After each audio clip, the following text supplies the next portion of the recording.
Okay, let's talk about money. More specifically, let's talk about that one question that probably keeps a lot of us up at night. What does it actually take to feel financially secure? We're going to dig into that, and the answer is probably not what you think.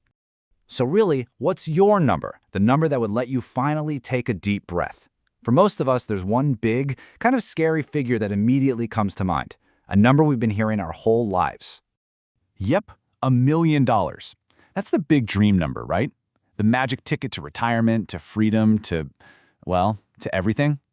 It gets thrown around so much, it feels like the only goal that matters. But here's a thought. What if that goal is actually holding you back?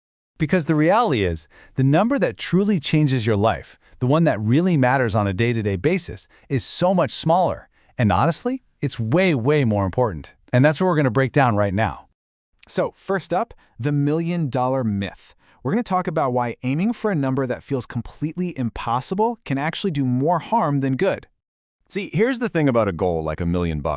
It often backfires because it feels so far away, so unattainable, it doesn't inspire you to act. It just creates anxiety. And that anxiety, it can lead to paralysis, where you feel like, why even bother starting? But the biggest problem is that by staring at that mountaintop, we completely miss a critical milestone much, much closer to the ground. And that brings us to the main event here, the $20,000 threshold. This isn't about getting rich. It's about changing your entire relationship with money. It's about putting a real end to that constant, nagging feeling of just scraping by. And to really get this, you have to understand this idea of a psychological barrier. We're not just talking about the cash in your account. We're talking about hitting a certain amount of savings that literally rewires your brain and changes how you think and feel about every single dollar you spend. So, what is that number? Well, you'd be surprised. Financial planners and behavioral economists, they often point to a surprisingly consistent figure. And it's not $1 million, it's $20,000. Just $20,000. It's a number that feels real, reachable. It's the amount that finally gives you a real buffer against all the stuff life throws at you.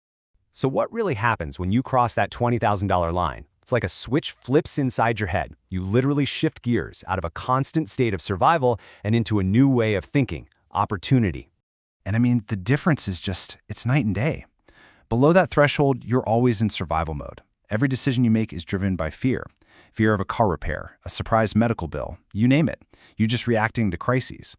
But once you're above that line, you enter opportunity mode.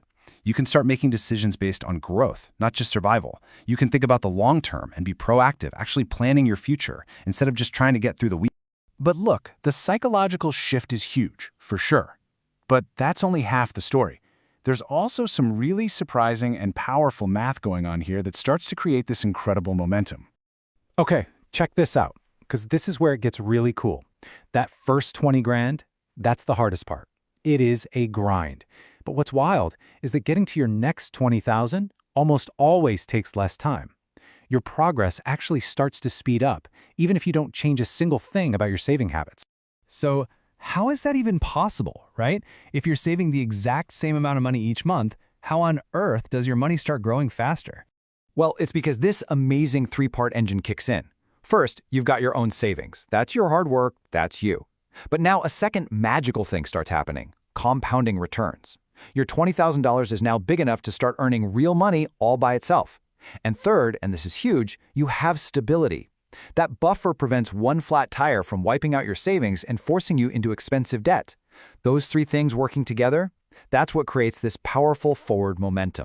So the big takeaway here is that we need to totally reframe our financial journey. The real goal, the most important milestone, isn't some far-off mythical number. It's the first one. Because $20,000, that's not the finish line. It's the starting line. It's the beginning of a whole new race, a race where you're finally equipped to actually compete and win. You stop playing defense and you start playing offense. Really, it all comes down to this simple idea. That first $20,000 buys you freedom. Freedom from that constant, low-level fear that one bad day could ruin everything. It buys you breathing room. It buys you options. So I'll just leave you with this question to think about. If you had that freedom, if that fear was just gone, what's the very first opportunity you'd seize? What would you build? What would you learn? What would you try? If you knew you had a safety net to catch you, really think about that.